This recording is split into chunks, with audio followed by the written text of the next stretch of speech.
Hi everybody and welcome to Heel Heat. My name is George Coles, and on this episode we're doing Who Was Better. The topic for this Who Was Better? One of my favorite tag teams of all time, the Miracle Violence Collection, Steve Dr. Death Williams, Bam Bam Terry Gordy, two amazing wrestlers in their own right. They formed a fantastic team as partners, but let's see how they rank up against each other. Now, if you haven't seen these videos before, there's going to be 8 separate categories. Each category is graded on a 1 to 5 scale, 1 being worst, 5 being the best. At the end, we'll total up their total score. And then there is a chance to get 5 bonus points. We'll talk about that when we get there. With that being said, let's jump right into this. Starting off with our first category, technical wrestling ability. For Dr. Death is going to get a 4. I think he's really good. He's just a smidge under being a 5, and it's not really a knock on him. When I think of Doc, I think more of a brawler type offense. And that doesn't mean he doesn't have great technical moves. His backdrop driver is probably the prettiest one I've ever seen. He's got the ability. He's just a smidge under a 5. On the other hand, Bam Bam, I'm giving Bam Bam a 5. Where I think Gordy gets a 5 here, where Dr. Death didn't necessarily, is Gordy's moveset was a little bit more varied, a little bit different depending on the wrestler he faced. And again, no knock on Dr. Death, but I just think that in this category, Gordy is a smidge above. And on the next one, striking, Dr. Death is getting a 5. Go back and watch some of those matches, whether it be his Mid-South or UWF matches, or in All Japan Pro Wrestling, or even some of the WCW stuff when he was part of the Varsity Club, and you just see a brutal guy. There's an air of believability and credibility when Dr. Death starts pounding on his opponent.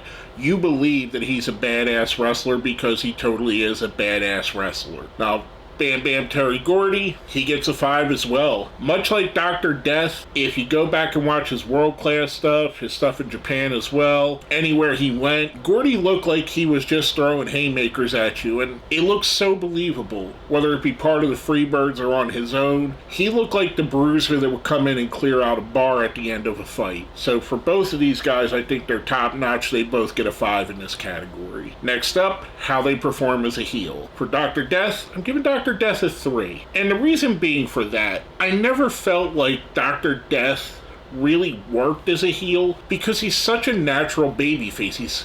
He's a guy that everybody wants to get behind. And yeah, I know at times being paired with Sullivan and stuff of that nature made him a heel. But for me, he just had that likability that made it hard for me to take him as a credible heel. He's not bad at the role, but I don't think you were ever going to see a heel Dr. Death going up against, like, let's say, a Sting at a main event of a pay-per-view. Now for Bam Bam Terry Gordy, Gordy's going to get a 5. And the reason I say that is Gordy was part of one of the quintessential heel teams of the 1980s, the Fabulous Freebirds. As an antithesis to Doc, they had such a similar style where Gordy was lovable, and when he was a face, the fans got behind him. I think Gordy worked better as a heel, as being the muscle of the Freebirds. He was a guy that Buddy Roberts was a technical wrestler, Michael Hayes was the trash talker, Bam Bam was the muscle. Based on the fact of his work against the Von Erichs, that just puts him here. One of the classic feuds of all time. That's why Gordy gets a 5 in this category. Next category, how they work as a face. Dr. Death is getting a 5 here.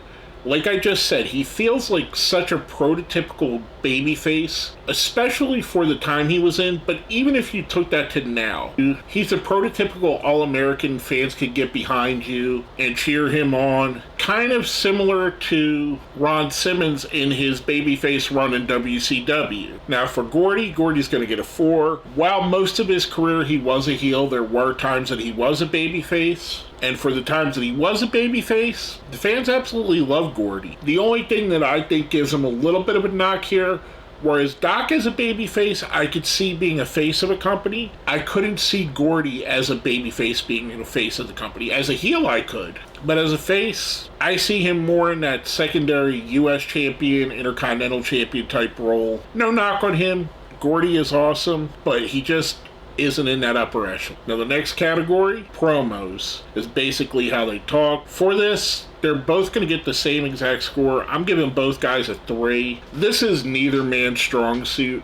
This is why Gordy worked so well as part of the Freebirds with Michael Hayes talking, or Dr. Death worked well as part of the Varsity Club with Kevin Sullivan talking, or in Mid-South where the talking part of his game wasn't necessarily as important as the in-ring part of his game. I wouldn't say that either of these guys is bad at promos, but I wouldn't put either of them in even probably my top 50 promo guys of all time. You weren't going to laugh at them, but they also weren't going to make anything more just by talking. Now going from that, our next category, presentation. Once again, I'm going to give both of these guys the same score. They're both getting a 4. For presentation, that's basically their ring gear, their entrances, stuff of that nature. And for the era that they were in, these guys were kind of before the pyrotechnics, before the Titantrons. So their presentation was all about their gear, all about what they wore and how they looked. And they both definitely had unique and appealing looks to them. There was something about the robe that Dr. Death wore, or just the plain black satin jacket that Gordy would wear, or when he was part of the Freebirds, controversial as it may be now, the sequenced robe that he would wear. They had a good presentation. I wouldn't put them up on that upper level for contemporaries like, let's say, Dusty Rhodes, Ric Flair, people of that nature, that their presentation was just a bit above these guys. But again, not necessarily their strongest point, but still really good. Next up, we're going to charisma. And for the third category in a row, I'm giving them both the same exact score. They're both getting a 4. Even though I don't consider either of these guys a great promo, they had such a charisma, a connectability with the fans, that the real wrestling fans, and I'm not just talking about the people that would watch maybe WrestleMania or Saturday Night's Main Event, or maybe catch a Clash of the Champions here and there. I'm talking about the wrestling fans that watched every week, the wrestling fans that would buy Pro Wrestling Illustrated, or the Wrestling Eye, or maybe were subscribed to the Wrestling Observer back then, the people that tape traded. These guys had that charisma where they were kind of the hidden gems of the wrestling world, if that makes sense. Where normal fans would talk about someone like a Savage, or Sting, or Ric Flair, or Hulk Hogan being the superstars, these were the guys that were putting on the matches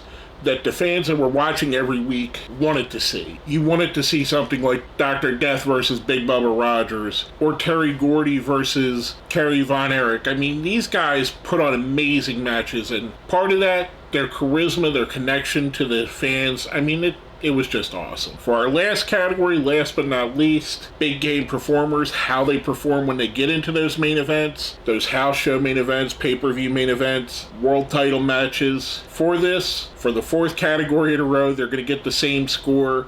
I'm giving them both a 5. You'd be hard-pressed to find 2 wrestlers of this generation that stepped it up on the biggest stage more than these two, whether it be as a team, as a Miracle Violence connection, or as solo wrestlers, whether it be Gordy in FMW or Doc in All Japan, or either one of them on both versions of UWF, both Watts's and Herb Abrams' UWF. When these guys were given the ball, they ran with it. These were 2 of the premier performers of their generation. That's why they both get a 5. Now, tallying up the scores overall, Dr. Death Steve Williams gets a 33, Bam Bam Terry Gordy gets a 35, but before we go into the final score, we have a chance for a bonus 5 points. If you don't watch my videos normally, every Wednesday we put out a poll. The winner of that poll gets the bonus 5 points, and basically, it's one simple question: who do you think is better? With over 700 votes, the winner of the poll and getting the bonus 5 points, Dr. Death Steve Williams.